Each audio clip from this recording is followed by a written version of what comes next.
standing here at the business end of the Battleship Iowa, and as impressive as these 16-inch guns are, there's far more to see below deck than there is above. To provide maximum protection for the gun crews and the rest of the ship, there are only two ways to get inside this turret. Only a few of the gunners who worked inside this turret entered through this hatch. Now I'm going to take you down below and show you where the rest of the gun crew went to work. One of the questions that our guests ask most often is, can we get inside the turret? Unfortunately, the answer right now is no. Access down below is very tough, steep ladders and small crawl spaces everywhere.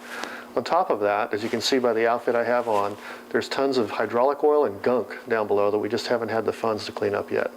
What most of our visitors don't realize is that there's so much more to the gun turrets than what they can see from the main deck. The machinery that rotates and raises the barrels and the ammo that feeds them are all located on separate decks that extend deep into the hull of the ship. We're going to drop down through a strike down hatch, which is an armored hatch where the ammunition would come down. The second deck is one deck below the main deck.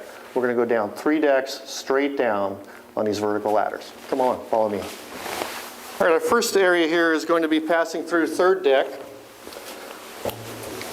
And we're heading down to the next level, which is fourth deck, and this is where the first of our powder magazines is located. And lastly, we go all the way down to the fifth deck, which is where the magazine is, and also the entry point into the base of the turret. And by the way, there are only 2 ways into the turret. One of them is through the hatch that we showed you up on the main deck, 5 decks above our heads. The other is down here at the bottom. In the event of an emergency, for those sailors who worked at the lower end of the turret, this is the only way out. But before we enter the turret, we'd like to take a look at the powder magazine here between turrets 1 and 2. This is where they would have stored the gunpowder to fire the guns. Powder would have been stored in powder cans on each side of the space. It would have been unloaded and the powder bags actually placed on these trays made of brass. Brass prevents sparks from occurring, which could ignite your powder.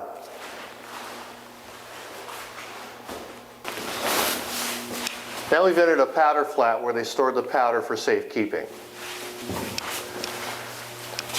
Now here in the powder flat, the cans are stacked in interlocking fashion for safety, so they can't bounce around in the seaway. Inside each one of these cans would have been 3 110-pound bags of powder. You can see inside this can, it's hermetically sealed for safety. So we feel very fortunate to have these cans. These were provided to us as surplus from the Hawthorne Weapons Station in Nevada. What's really nice about these too is that they date back from the 40s. 1944 here, 1945, 1941. So these were used in World War II and retained for use throughout the years, including the 1980s.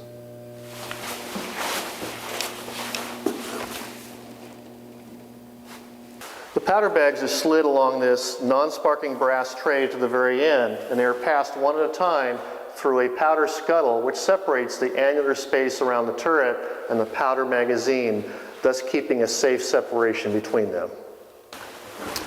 So now we've entered into the annular space between the powder magazines to my right and the turret on my left. This is where the powder was passed through into the base of the turret. They would use these scuttles here where the powder would come from here and be passed manually by a sailor in this direction. Over here we have an immersion tank. In the event that a bag broke open, the sailors would dump them inside here to make sure that they didn't actually catch fire or explode. Now we'll enter the base of the turret. Once the powder bags have been loaded into the passing scuttle, they get cranked over just like this. And roll right out for the powdermen to pass to the elevator. Once the powder is inside the base level of the turret, the powdermen will bring it over to the elevators, place 3 bags on the top, 3 bags on the bottom, and then it's hoisted up to the gun house.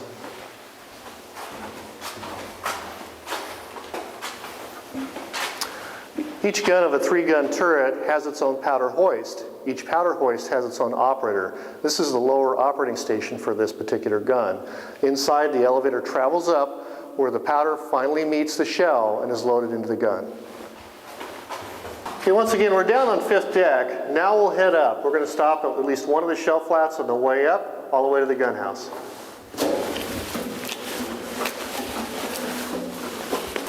Now we've left the lower section of the turret and have entered the center section of the first shell flat. This is a location that houses some of the machinery to move shells around throughout the turret. Well, we've now entered one of the shell flats aboard the ship. This is where you would store your shells or the big bullets for firing from the guns. Over here is an example. We have a practice round 2,700-pound projectile strapped to the bulkhead with a chain where they were stored. I'm now standing on the outer stationary shell flat, which stays with the ship at all times. As I step into the center, this is the middle ring, which rotates with the turret and has the shell hoist associated with it. Lastly, the inner ring rotates independently and allows you to place a new shell in the proper position for loading. You'll notice that all of the decks here are polished to allow the easy transfer or dragging of shells across the deck. Here in the shell flat, the shells are stored on either side of me in their racks. The sailors then take rope and utilize this device here, which is a gypsy head, wrapping the rope around the gypsy head and around the shell and dragging it into the hoist for transfer up to the gun. Now we'll climb up to the upper shell flat, which is largely identical to this one here. Now I'd like to show you something really interesting. Above my head is the support structure for the roller path. That's this white section right here, and that supports the full 2,000-ton weight of the rotating turret. Here's the large 40-foot circle ring gear, which allows the mechanism to turn the turret. Right here is one of many clips around the base of the turret that help stabilize the turret during firing in order to preserve accuracy. Here in the upper shell flat, we have the conical bulkhead which supports the weight of the turret. This is an 1.5-inch piece of steel, outboard of which is the 3-inch lower barbette protective armor. This animation, created for a 15-inch British gun turret, illustrates how the ammo moves from the magazine deep in the ship up to the gun breech for loading and firing. Note that on our ship, the bullets in the powder bags travel in separate elevators up to the gun for loading. Now we'll leave the upper shell flat and head up into the electric deck, which is just below the gun pit.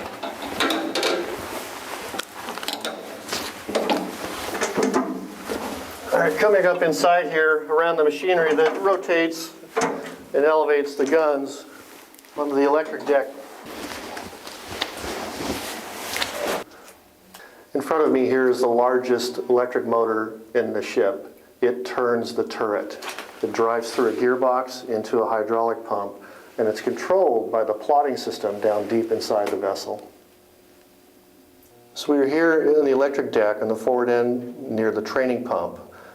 Directly in front of us are the brass controls for the trainer, who is the person that would rotate the turret under local control. He has a set of dials directly in front of him that he can read and thereby train the turret in the proper direction. He has a little fold-down seat over here and an electric foot switch down below to signal the turret officer that his dials match the signals from plot. What we see before us here is one of the two pinion gears that rides against the large ring gear that rotates the turret. This is where the power is transmitted to the ring gear. This is the gear that turns the turret. Now we'll leave the electric deck and head up into the gun pit of the right gun on this turret.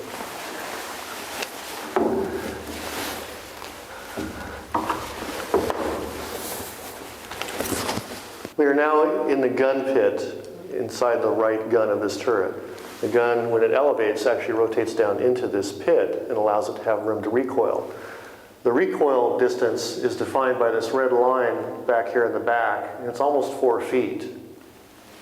Above my head is the recoil cylinder, which absorbs the enormous force of the shot. Right here is this gorgeous jack screw, which elevates the 120-ton gun mechanism. We are now leaving the gun pit, crawling up to the gun captain station inside the back part of the gun house.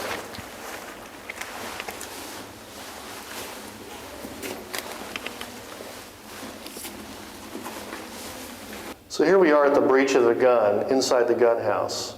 Inside the gun house, there are 4 positions. I'm standing on the gun captain's position, his little platform here. He's responsible for opening the breech and directing the rest of the crew. The gun captain, of course, closes the breech, locks it in place. This is an interrupted screw breech mechanism which actually locks. Down below is the primer man. When the gun is in the loading position and this breech is folded down, the primer man can reach the gun lock and insert his primer for firing of the gun. Back over here to my left is the spanning tray operator, and in the far corner is the rammer man. He rams the powder and the projectile into the gun. The spanning tray unfolds for us right into the gun breech right here. The top of the rear of the gun, here on the breech, there's some great stampings. U.S. Naval Gun Factory, Watervliet, New York, 16-inch gun, Mark 7, number 370, and it weighs 237,125 pounds, dated 1944. Now left the gun house of the right gun of this turret. Along the bulkhead here to my right are 2 more doors for the other 2 gun houses, plus 3 doors for the upper powder hoist operating stations. Here we have the upper operating position for the powder hoist on the right gun. And here we have the opening to the center gun of this particular turret. Let's take a look inside.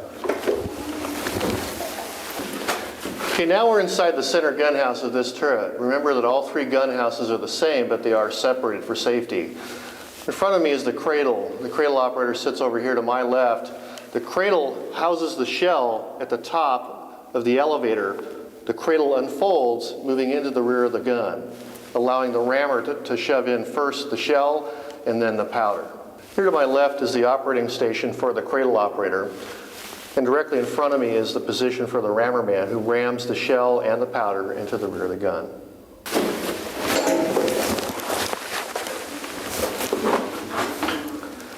Here we have the upper operator's position for the powder hoist. Inside you'll find a tractor seat for them to sit, some protective gear, and also their actuating levers for operating all the machinery inside. There's also a window inside so they can look into the gun room and watch the direction from the gun captain. And to my right are the corresponding positions for the left gun on this particular turret. This is a spotting periscope which allows the turret captain to look through and spot the splashes from his shells without depending upon observers from outside the turret. This is an additional computer that could be used for directing shot, measuring deflection, and predicting the next round in the event that the lower end plot rooms were damaged or taken out of service. Under normal conditions, all of the control for the turret was actually slaved down to the lower plot rooms, either forward plot or aft plot. Guns were actually controlled from there. So redundancy was very critical in the design of these vessels. They wanted to be able to control different turrets from different locations aboard ship in the event of any damage during battle. And notice here that we have train indicating connection through plot forward or plot aft. We can also go to turret 2 and turret 3, both of which are aft of us as well.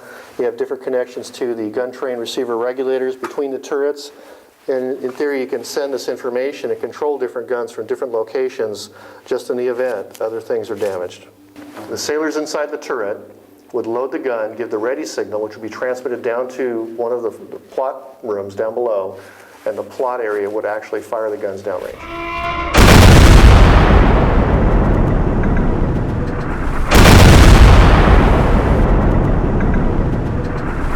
Well, I hope you've enjoyed this little tour today. We can't wait to get our guests inside the turret for real, but for now, this movie will have to do. See you aboard.